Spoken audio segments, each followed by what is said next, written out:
Okay, merong dinala dito SkyDrive 125 Suzuki.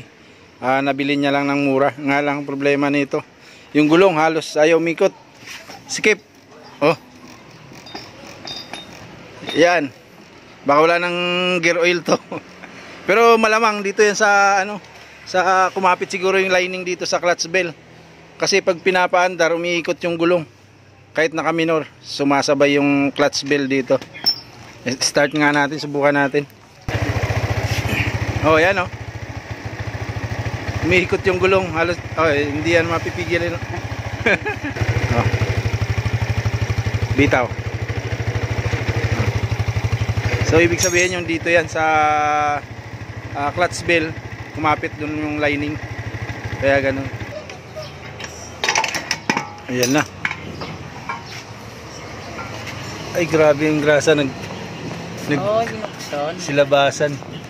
Nilinis to. Ganun din, no? Natangkad ba? Tagos ang langos. Dito sa ano? Ang gasket.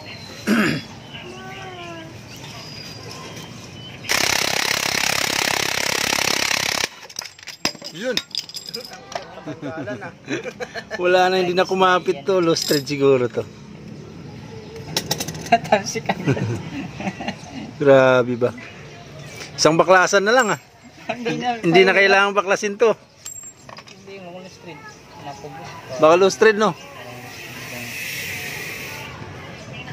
O baka lumuwag lang. Malalaman yan mamaya.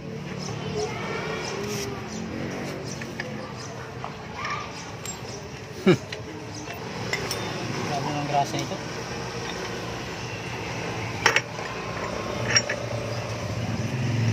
Okay pa.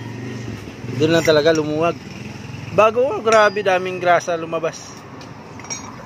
Nilinis siguro to. Oh, nagsitalsikan yung mga grasa. Pati ano, yung grasa. Pati bola may grasa. Ganda pa yung bola, no? Oo. Ito lang ang problema. Kumalas. Yan lang. Kasi bilas rin yan, boss. Lost thread siguro.